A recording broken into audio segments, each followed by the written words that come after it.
नमस्कार। आइए समझते हैं पेट्रोल डीजल पर एक्साइज ड्यूटी और वैट क्या होता है। तो वीडियो को अंत तक देखते रहिएगा।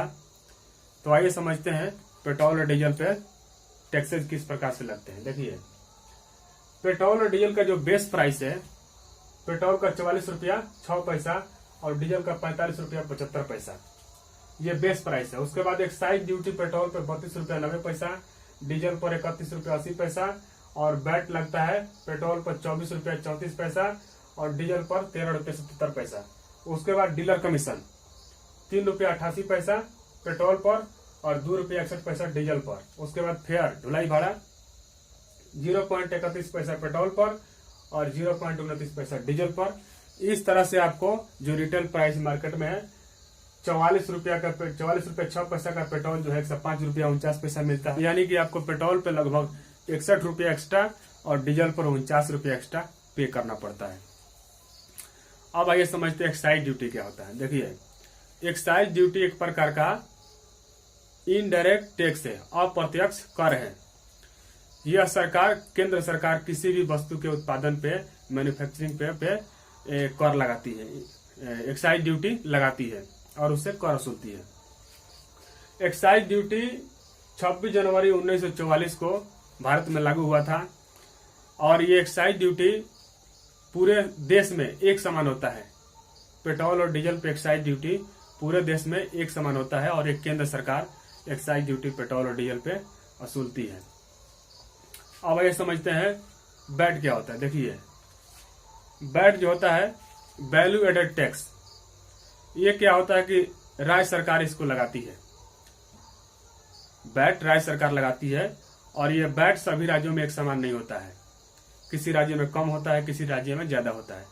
तो इस तरह से, और ये वैट जो है ये वस्तु और सेवा दोनों को लगता है। जैसे कि मान लीजिए कि किसी रेस्टोरेंट में या किसी होटल में किसी ने 10,000 का माल खरीदा कच्चा, तो 10,000 का कच्चा माल खरीदा तो 10,000 पे उसको वैट देना है।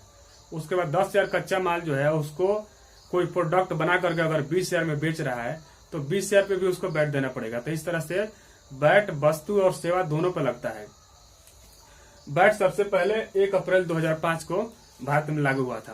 तो इस तरह से एक्साइज ड्यूटी और वैट पेट्रोल और डीजल पे लगता है और इस तरह से काम करता है। अब आइए समझते हैं पेट्रोल डीजल का दाम क्यों बढ़ता है, क्यों घटता है। देखिए, पेट्रोल और डीजल लगभग दूसरे देश से अपने देश में आयात होता है। 70% जो तेल है बाहर से आता है। तो अगर इंटरनेशनल मार्केट में जो क्रूड ऑयल का दाम बढ़ेगा या घटेगा तो उसके हिसाब से भी पेट्रोल और डीजल का दाम बढ़ेगा घटेगा। तो एक तो ये हो गया। दूसरा तरीका और दूसरा कारण है कि वैट और एक्साइज ड्यूटी जो है सरकार बढ़ा देती है, तो इससे भी पेट्रोल और डीजल महंगा हो जाता है। क्योंकि 2014 में पेट्रोल पे एक्साइज ड्यूटी 9 रुपया 48 पैसा था और डीजल पे एक्साइज ड्यूटी 3 रुपया 56 पैसा था। तो अब आइए समझते हैं कि 2014 के बाद इतना तेजी से पेट्रोल और डीजल के दाम क्यों बढ़ा। तो देखिए, 2014 के बाद क्या हुआ कि जब नई सरकार आई तो उसमें क्या हुआ, सरकार विकास बोल कर आई, विकास करने के लिए आई। तो विकास पे ज्यादा जोर दिया सरकार ने और विकास के काम को तेजी में लाने के लिए सरकार ने काम किया। उसमें ज्यादा तेजी से अगर काम होगा तो ज्यादा पैसे की जरूरत पड़ेगी। उसके बाद तुरंत क्या हुआ कि नोटबंदी हो गया। नोटबंदी होगा तो इसमें थोड़ा डिस्टर्बेंस हुआ। उसके बाद जीएसटी है, जीएसटी में उससे ज्यादा डिस्टर्बेंस हुआ। बहुत सारा फैक्ट्री बंद हो गई, लोगों का रोजगार छिन गया, जीडीपी माइनस में आ गया। उसके बाद कोरोना काल आ गया। कोरोना काल में सबसे ज्यादा डिस्टर्बेंस हुआ और इसमें लोगों को मास्क, सैनिटाइजर, वैक्सीन, फूड, लोगों के अकाउंट में सरकार ने पैसा भी भेजा। इसके साथ साथ जो किसान निधि चल रहा था उसमें भी लोगों के अकाउंट में पैसा आ रहा था। तो इस तरह से बहुत सारा पैसा की सरकार को जरूरत थी और जो विकास का काम ऑलरेडी चल रहा था, चाहे हाईवे हो गया, चाहे फ्लाईओवर हो गया, चाहे रेलवे हो, चाहे कोई भी चीज विकास का जो काम सरकार चला रही थी, तो बाधित ना हो इसके लिए ये सब चीजें जो है एक्साइज ड्यूटी सरकार ने बढ़ाया है। ठीक है, सरकार बढ़ा सकती है। सरकार जैसे अभी घटाया था तो सरकार बढ़ा भी सकती है, ये कोई नई बात नहीं है। 1957 में जो टीटी कृष्णमाचारी जो उस टाइम के वित्त मंत्री थे, उन्होंने भी एक्साइज ड्यूटी बढ़ाया था, लगभग 400% बढ़ा दिया था उन्होंने। तो इस तरह सरकार जो एक्साइज ड्यूटी बढ़ा सकती है, घटा सकती है। अब इसमें एक बात और हुआ कि जैसे लोगों ने पीएम केयर में पैसा दिया, लोगों ने दान दिया या मदद किया, तो देखिए वो चीज अलग है, वो मैटर अलग है। सरकार जो है अपना कार्यक्रम कोई चला रही है, चाहे किसान को अगर मान लीजिए 2,000 रुपये देना है महीने में, तो अब वो पीएम केयर का या पैसे दूसरे देने का इंतजार करेगी, जो लोग देंगे तो हम देंगे। चाहे सरकार का कोई काम चल रहा है, जैसे विस्टा प्रोजेक्ट चल रहा है, चाहे कोई फ्लाईओवर, चाहे रेलवे पुल या कुछ भी बन रहा है, सरकार कोई विकास का काम कर रही है, चाहे स्टूडेंट को पैसा दे रही है या पेंशन दे रही है, तो अब वो भरोसे थोड़े ना देगी कि चाहे मास्क, सैनिटाइजर ही देना था या वैक्सीन अभी सरकार जो लगवा रही है फ्री में। तो अगर वैक्सीन लगवा रही है तो सरकार अब थोड़े ना उसके भरोसे बैठेगी कोई पीएम केयर में डालेगा तो हम उसको वैक्सीन मंगाएंगे या दिलाएंगे या लोगों के अकाउंट में पैसा भेजेंगे। तो सरकार उसके भरोसे नहीं बैठेगी, उसके साथ उसके पास जो साधन है तो उसके पास साधन यही है टैक्स। तो डीजल पेट्रोल पे क्या होता है कि इसमें सरकार को बहुत बड़ा टैक्स आता है, बहुत बड़ा पैसा रकम वसूल होता है। केंद्र सरकार को लगभग एक्साइज ड्यूटी से 5 लाख करोड़ रुपये और राज्य सरकार को लगभग 2 लाख करोड़ रुपये आता है। तो इस तरह से सरकार इसको बढ़ाई ताकि उसका जो विकास का काम हो बाधित ना हो सके और चलता रहे, और ऐसा ही हुआ। उसके साथ में एक चीज और हुआ, देखे सरकार ने सेना के लिए भी राफेल खरीदा, सेना के ऊपर और बहुत सारे पैसा खर्चा किया सरकार ने सेना को तंदुरुस्त करने के लिए। तो इस तरह से सरकार का जो काम चल रहा था बाधित नहीं हुआ। उसके साथ साथ सरकार ने प्रधानमंत्री और राष्ट्रपति के लिए 2 जहाज भी खरीदा। तो सरकार जो है अपने काम में, अपने दिशा निर्देश में जो चल रही है उसका कोई काम बाधित ना हो, तो इसके लिए सरकार ने इसको बढ़ाया है।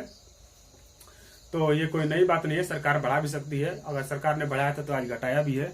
लेकिन अब एक बात हम आपको बताना चाहेंगे कि डीजल पेट्रोल का दाम जो बढ़ता है तो इससे क्या होता है, महंगाई बढ़ता है। ऑलरेडी महंगाई बढ़ा भी है। तो महंगाई बढ़ता है तो क्या होता है कि लोगों के ऊपर दबाव होता है, सरकार के ऊपर भी दबाव होता है, सरकार को लोग घेरते हैं, सरकार को दोषी ठहराते हैं। तो वो तो चीज ठीक है चलो, लेकिन इससे एक्चुअली प्रॉब्लम क्या होती है कि अगर महंगाई बढ़ती है तो लोगों का हेल्थ खराब होता है।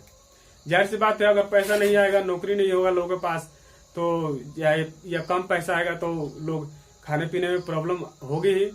तो जाहिर सी बात है, या जो कोई प्रोडक्ट आदमी बना रहा है तो उसका जो अगर बेनिफिट के लिए वो जो उसकी क्वालिटी कम कर देगा, तो इस तरह से हेल्थ खराब होगा। और हेल्थ खराब होगा, उसके बाद एजुकेशन भी खराब होगा। लोगों के पास खाने के पैसा नहीं लगे तो पढ़ाएगा कैसे? तो अगर एजुकेशन खराब होगा तो उससे क्या होगा कि एजुकेशन खराब होगा, फिर उसके बाद विकास का काम कोई नहीं होगा। जैसे देखिए, विकास का हम दूसरा जो विकास के बारे में हम आपको पढ़ाएंगे तो उसमें बताएंगे विकास किस तरह का होता है, कितने प्रकार का विकास होता है। अभी विकास जो सरकार कर रही है वो विकास क्या है, जो इंसान कर रहा है वो विकास किस तरह का होता है। तो इस तरह से चीजें विकास कर रही है, इंसान विकास कर रहा है, सरकार विकास कर रही है, ये विकास कितने प्रकार का होता है दूसरे वीडियो में आपको बताएंगे। तो देखिए, अभी क्या है कि अगर महंगाई बढ़ेगी तो हेल्थ खराब होगा, एजुकेशन खराब होगा, लोगों का विकास नहीं होगा। तो इसमें सरकार के ऊपर भी प्रेशर पड़ेगा, सरकार के ऊपर भी प्रेशर पड़ेगा और सरकार के ऊपर दबाव बनेगा। तो अब सरकार को चाहिए कि जो पेट्रोल और डीजल का जो दाम है इसको कम करना चाहिए, या जीएसटी में लाने की अगर बात हो रही है तो जीएसटी में इसको लाया जाए, क्योंकि जीएसटी का जो स्लैब है 28% है अधिक से अधिक। तो अधिक से अधिक 28% में जाएगा तो वैट और एक्साइज ना होकर के 28% सिर्फ एक टैक्स हो जाएगा, और एक टैक्स हो जाएगा तो थोड़ा दाम कम हो जाएगा। थोड़ा क्या, दाम लगभग आसपास आधे के आसपास आ जाएगा। तो हम दूसरे वीडियो में आपको बताएंगे जीएसटी का स्लैब और जीएसटी क्या होता है। देखिए, तो उस टाइम जो एक्साइज ड्यूटी लागू हुआ था तो उस टाइम क्या था कि सरकार के पास टैक्स वसूलने का कोई दूसरा साधन नहीं था, सोर्सेज कम था, चाहे डायरेक्ट टैक्स हो गया चाहे इनडायरेक्ट टैक्स के माध्यम से। अब क्या है कि सरकार के पास बहुत सारा साधन है टैक्स आने का, डायरेक्ट टैक्स के माध्यम से या इनडायरेक्ट टैक्स के माध्यम से।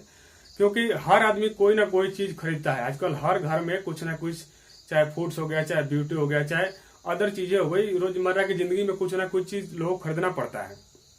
तो उसमें क्या होता है कि अगर कोई चीज खरीदता आदमी तो इनडायरेक्ट टैक्स के माध्यम से कुछ ना कुछ जरूर पे करता है सरकार को टैक्स। तो सरकार को चाहिए कि अब सोर्सेज हो गया है तो अभी जो पेट्रोल और डीजल है इसके दाम कम करना चाहिए, चाहे जीएसटी में ला करके, चाहे ऐसे भी एक्साइज ड्यूटी है वेट को कम करके। और क्योंकि देखिए, पेट्रोल और डीजल से लगभग हर चीज रिलेटेड है। मान लीजिए शराब पे अगर सरकार वैट वसूलती है, ठीक है, कोई बात नहीं, वैट वसूले, उस पर एक्साइज वसूले, ठीक है, तो उसमें क्या होगा कि एक वर्ग ही आता है, एक ही वर्ग उसको पे करता है, ठीक है। तो अच्छा लगता है, चलो कोई बात नहीं, एक वर्ग पे करता है, दूसरा वर्ग उससे वंचित रहता है। और डीजल पेट्रोल में क्या है कि अगर डीजल पेट्रोल पे सरकार एक्साइज ड्यूटी या वैट लेती है तो इसमें क्या होता है कि सभी लोग आ जाते हैं, क्योंकि डीजल पेट्रोल से हर चीज जुड़ गया है आजकल, हर चीज जुड़ गया है। तो हर आदमी पेमेंट करता है, सरकार को कुछ ना कुछ टैक्स पे करता है। अगर जीएसटी के अंदर में, जीएसटी में क्या है कि बहुत सारी चीजें हैं जो जीएसटी में नहीं आती, जीएसटी में आती है लेकिन उस पर जीएसटी नहीं लगता है। लेकिन वहां तो नहीं लगता है, लेकिन अगर डीजल पेट्रोल पर सरकार एक्साइज ड्यूटी और वैट ले रही है तो इसके माध्यम से तो ले लिया, क्योंकि कोई भी प्रोडक्ट बनता है डीजल पेट्रोल से रिलेटेड हो ही जाता है।